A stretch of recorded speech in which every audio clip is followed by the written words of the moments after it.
Good morning student, how are you. देखिए, Hindi first के मैंने आपको 3 लेसन भेज दिए हैं। आपने अपना वर्क कंप्लीट कर लिया होगा और अपनी आंसर शीट कॉपी आप जो है चेक कराने के लिए स्कूल में आ जाइएगा वर्क कंप्लीट करके। और आज मैं आपको हिंदी फर्स्ट का हिंदी सेकंड का फर्स्ट लेसन पढ़ा रही हूँ। भाषा, बोली, लिपि और व्याकरण। देखिए, मनुष्य एक सामाजिक प्राणी है। कैसा प्राणी है? मनुष्य एक सामाजिक प्राणी है। समाज में रहने के लिए उसे अपने भाव और विचारों को दूसरे तक पहुंचाने की आवश्यकता होती है। मनुष्य कैसा प्राणी है? एक सामाजिक प्राणी है। हमें अपने विचार और भावों को पहचानने और दूसरों तक पहुंचाने के लिए किसकी आवश्यकता होती है? दूसरों की आवश्यकता होती है। इसीलिए वह कुछ ऐसी ध्वनियों का उच्चारण करता है जिन्हें सुनकर श्रोता यानी सुनने वाला, वक्ता बोलने वाला के भाव को, विचारों को ग्रहण कर सके। मनुष्य, देखिए, हमारे मुंह से निकलने वाली ध्वनि अर्थपूर्ण शब्दों का निर्माण करती है। हमारे मुंह से जो आवाज निकलती है, ध्वनि निकलती है, वह अर्थपूर्ण शब्दों का निर्माण करती है। शब्दों की सहायता से वाक्यों का निर्माण होता है, शब्दों की सहायता से ही वाक्य का निर्माण होता है।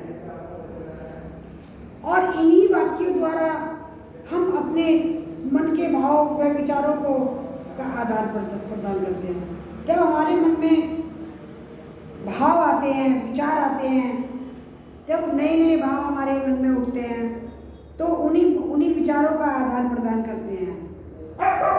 कभी कभी यह कार्य संकेतों के द्वारा भी किया जाता है।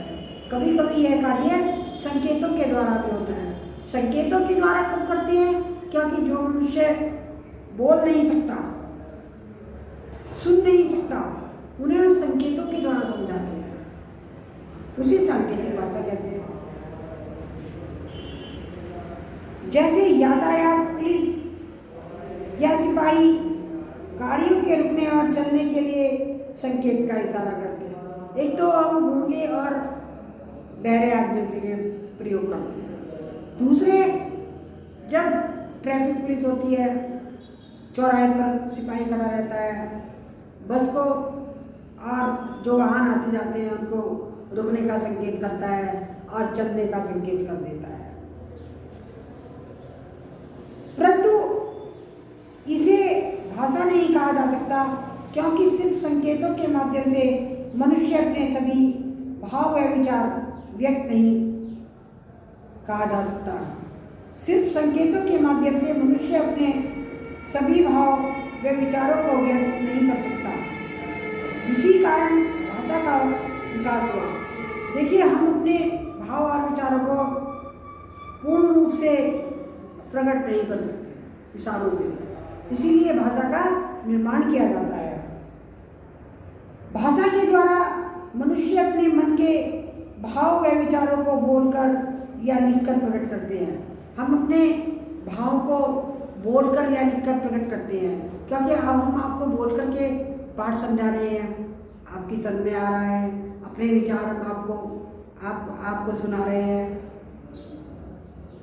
आपकी समझ में आ रहा है। हम अपने विचार और अपने मन के भाव आपको कह रहे हैं। भाइयों एवं बहनों, आपको यह बताते हुए बहुत हर्ष हो रहा है कि भारत सरकार बेरोजगार युवाओं को रोजगार देने तथा उन्हें स्वावलंबी बनाने के लिए एक महत्वाकांक्षी योजना का आज शुभारंभ करने जा रही है। इस योजना का नाम कौशल विकास योजना है। इस योजना का नाम कौशल विकास योजना है।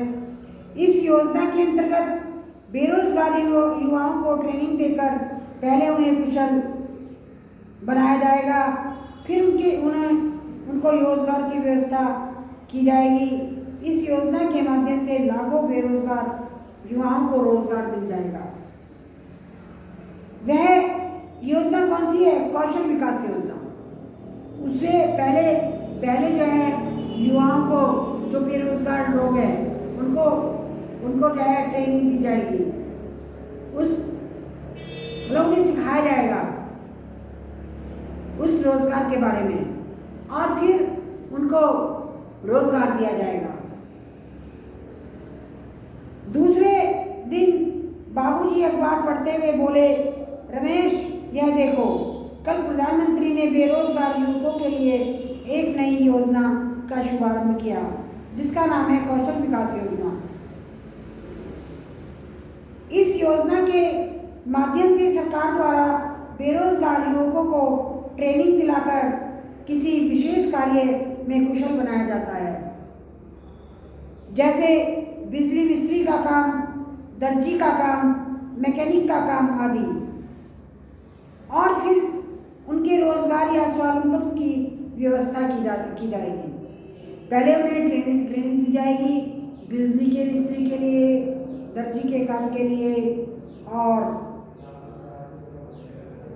मैकेनिकल के काम के लिए, और फिर उनके लिए रोजगार, जो जिस रोजगार के लिए उचित होगा उसे वही रोजगार दिया जाएगा। उपरोक्त उदाहरण में बाबूजी ने अखबार में लिखी समाचार को पढ़कर रमेश को बताया। अब आप समझ ही गए होंगे कि हम अपने मन के भाव व विचारों का आदान प्रदान बोलकर, सुनकर, लिखकर तथा पढ़कर करते हैं। अब इस उदाहरण से आप समझ गए होंगे कि हम अपने मन के भाव और विचारों को कैसे बोलकर, पढ़कर दूसरों को समझाते हैं। देखिए, भाषा किसे कहते हैं?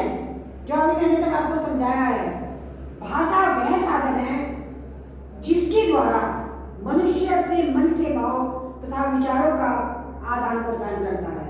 भाषा वह साधन है जिसके द्वारा मनुष्य अपने मन के भाव व विचारों का आदान प्रदान करता है। भाषा के दो रूप हैं, एक भाषा का लिखित रूप है और दूसरा भाषा का मौखिक रूप है। भाषा के विकास के कारण ही मनुष्य ने आज ऐसी प्रगति की है। भाषा के दो रूप हैं, एक मौखिक रूप और दूसरा लिखित रूप। मौखिक भाषा का वह रूप जिसमें भाव की अभिव्यक्ति मुख से की जाए अथवा जब वक्ता बोलकर अपनी बात समझाता है, उसे श्रोता सुनकर उसकी बात समझता है, उसे मौखिक भाषा कहते हैं। जब वक्ता अपने भाव समझाने की कोशिश करता है और श्रोतागण उसको सुनते हैं, तो वह क्या होता है? भाषा का मौखिक रूप होता है।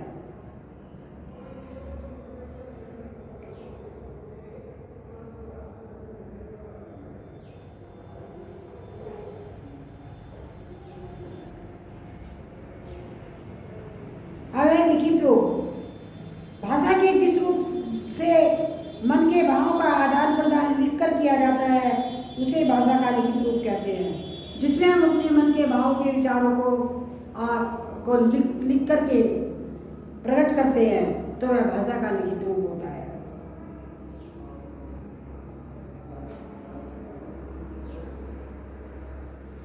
जैसे हम आपको कह रहे हैं कि बच्चों, अब हमने आपको ये लेसन पढ़ाया है, आप इसको पढ़ोगे और जो हम आपको प्रश्न उत्तर भेज रहे हैं फोटो खींचकर, आप उसको करोगे।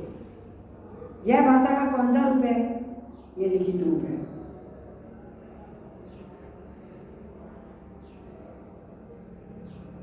जब आप लिख कर लाओगे और उसे चेक कराओगे, वह भी भाषा का लिखित रूप है।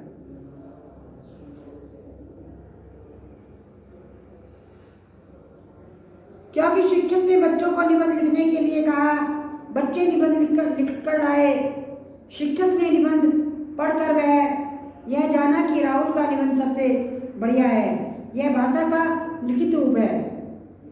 भाषा के लिखित रूप द्वारा ही आप एक पीढ़ी से दूसरी पीढ़ी तक पहुंचाते हो। लिखित भाषा में कुछ भी किया जाता है, जिसे शब्द या शब्द समूह कहा जाता है। समाचार पत्र, कहानी व पत्रिकाएं, लेख और लिखित भाषा के उदाहरण हैं। अब भाषा की इकाई है। भाषा की इकाई किसे कहते हैं? भाषा की 4 इकाइयां होती है।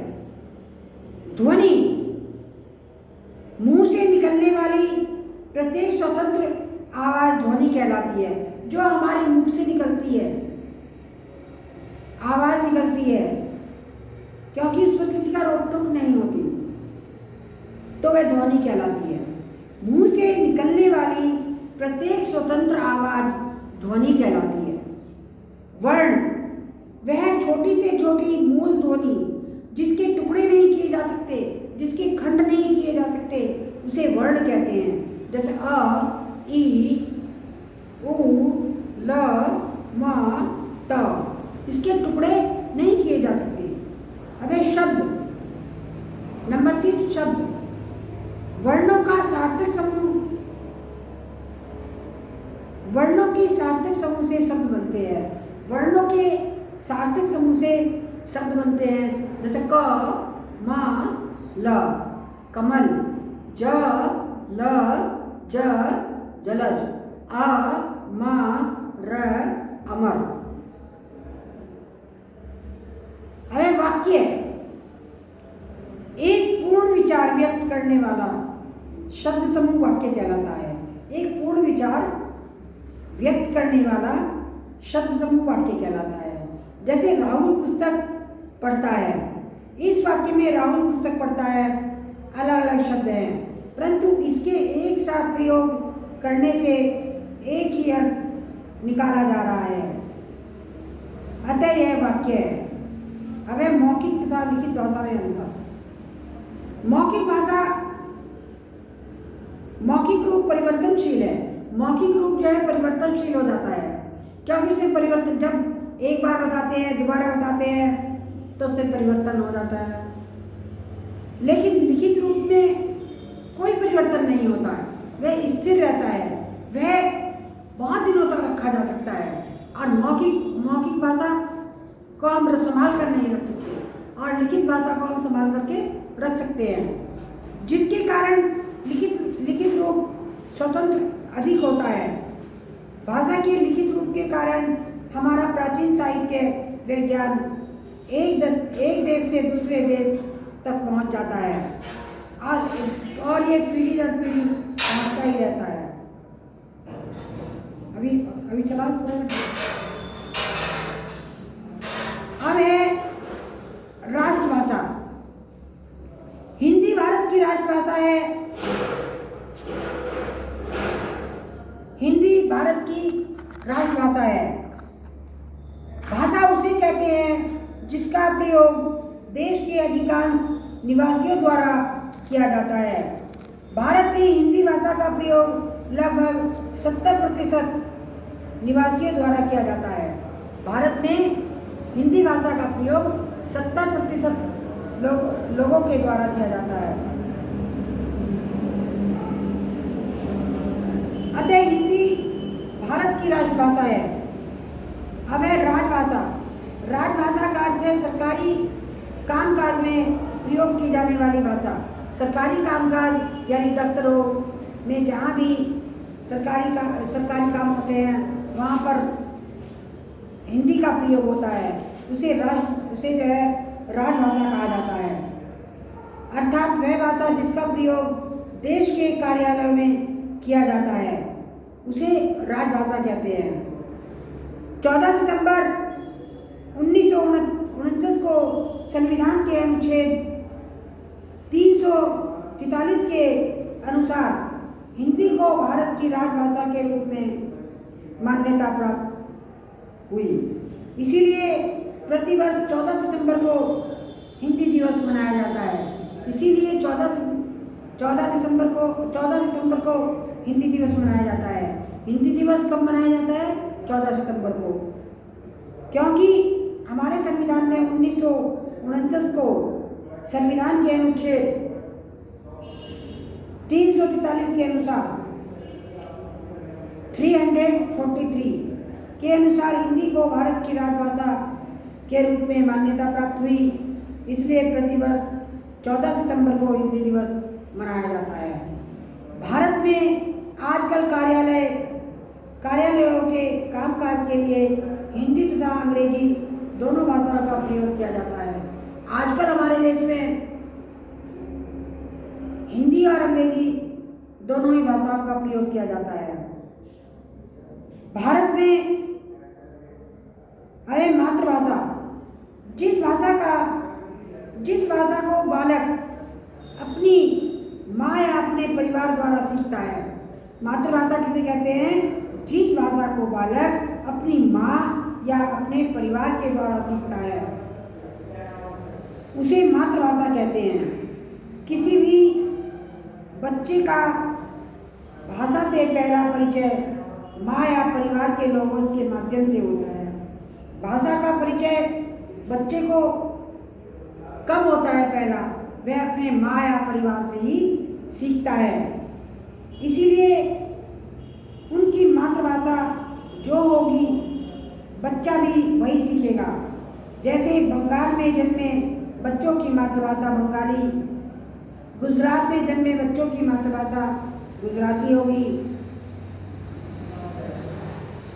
संपर्क भाषा गैर हिंदी भाषी भारतीय द्वारा संपर्क भाषा के रूप में हिंदी का प्रयोग किया जाता है। गैर हिंदी भाषी भारतीयों द्वारा संपर्क भाषा के रूप में हिंदी का प्रयोग किया जाता है। जैसे कोई बंगाल से अगर बिहार में आता है, तो बंगाली ने बोलकर हिंदी भाषा का प्रयोग अपनी बात कहने के लिए करता है, क्योंकि बंगाली भाषा ने बोल करके वह जो है हिंदी भाषा में बोल करके अपनी बात समझाने की कोशिश करता है। जैसे क्योंकि बिहार के लोग बंगला नहीं समझते परंतु हिंदी समझते हैं। हिंदी भारत की संपर्क भाषा है, अंग्रेजी विश्व की संपर्क भाषा है।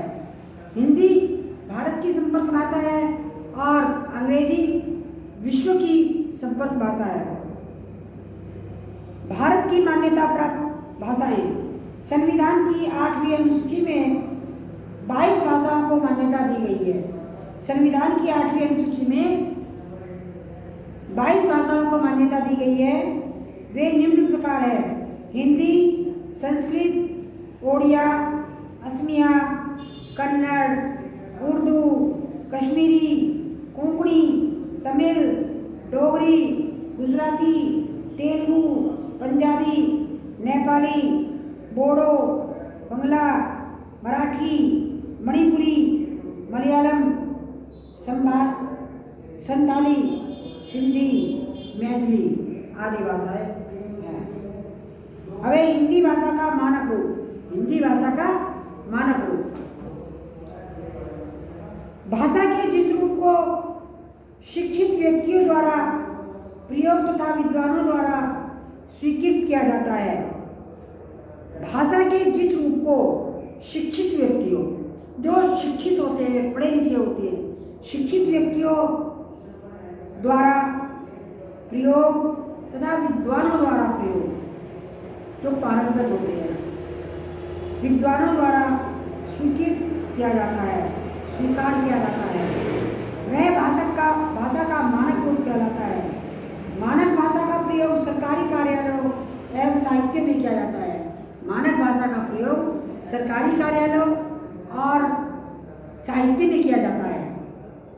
रेडियो तथा दूरदर्शन आदि में हिंदी के मानक रूप का ही प्रयोग किया जाता है। दूरदर्शन और रेडियो में हिंदी के मानक रूप का ही प्रयोग किया जाता है।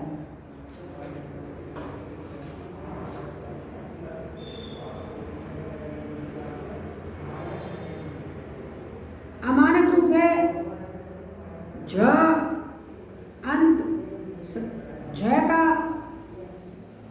झ अंत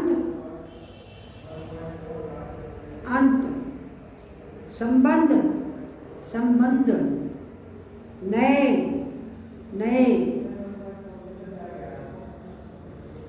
क्योंकि अमानक भाषा भ्रंश होती है जो शुद्ध नहीं लिखी जाती है और मानक रूप बिल्कुल शुद्ध लिखा जाता है। हिंदी के मानक वर्णों और वर्तनी केंद्रीय हिंदी निर्देशालय के अनुसार कुछ मुख्य बदलाव निम्नलिखित हैं। विभक्ति चिन्ह संज्ञा शब्दों में से अलग तथा सर्वनाम शब्दों से मिलाकर लिखे जाएंगे। विभक्ति चिन्ह संज्ञा शब्दों से अलग तथा सर्वनाम शब्दों से मिलाकर लिखे जाएंगे। जैसे संज्ञा राहुल को, सर्वनाम उसको। संयुक्त क्रियाएं अलग लिखी जाएंगी, जैसे खा रहा है, पढ़ रहा है। अव्यय अलग लिखे जाएंगे, जैसे यहाँ तक, उसके साथ। क्रिया विशेषण आदि अव्यय में यह वह की जगह सकारात्मक प्रयोग किया जाएगा, जैसे नई, नए, हुआ। शुद्ध भाषा का प्रयोग किया जाएगा। अव्ययभाव द्वितीय आदि में ये के स्थान पर ई नहीं लगेगा। कुछ शब्द दोनों में मानक है, जैसे सर्दी सर्दी, गर्दन गर्दन, मुर्गी मुर्गी आदि। तत्सम शब्दों के तीन व्यंजनों के संयोग की स्थिति में एक द्वितीयक मूलक व्यंजन लुप्त हो जाता है। इसमें द्वितीय मूलक व्यंजन लुप्त हो जाता है, उसे न लिखने की छूट है, जैसे अर्ध अर्ध, तत्व तत्व। पूर्णकालिक प्रत्यय कर क्रिया से मिलाकर लिखा जाता है। खाकर, पढ़कर, सोकर, दौड़कर, यह पूर्वकालिक क्रिया है। हिंदी भाषा का महत्व। प्रत्येक भाषा का अपना अलग महत्व होता है। प्रत्येक देश की अपनी राष्ट्रभाषा, राजभाषा व मातृभाषा होती है। मातृभाषा का अनेक गतिविधियों तथा मातृभाषा का प्रयोग देश के नागरिक स्वयं के विचारों की अभिव्यक्ति के लिए करते हैं। मातृभाषा का प्रयोग वहाँ के नागरिक अपने विचारों की अभिव्यक्ति के लिए करते हैं, जबकि राष्ट्रभाषा का प्रयोग देश में होने वाली अनेक गतिविधियों तथा राजभाषा का प्रयोग सरकारी कामकाज के लिए किया जाता है। दिल्ली, हरियाणा, हिमाचल प्रदेश, उत्तर प्रदेश, मध्य प्रदेश, बिहार, राजस्थान मुख्य हिंदी भाषी प्रदेश है। संसार के अनेक देशों में हिंदी का प्रचार प्रसार बढ़ता जा रहा है। विश्व के अनेक विश्वविद्यालयों में हिंदी पढ़ाने का प्रबंध है। हिंदी अपनी सरल प्रकृति के कारण आसानी से समझी जाती है। इसका शब्द भंडार 1 करोड़ से भी अधिक है। हिंदी के साहित्य भंडार को संगठित और संचालित करने में हिंदी की महत्वपूर्ण भूमिका है। हिंदी भाषा की विशेषता है।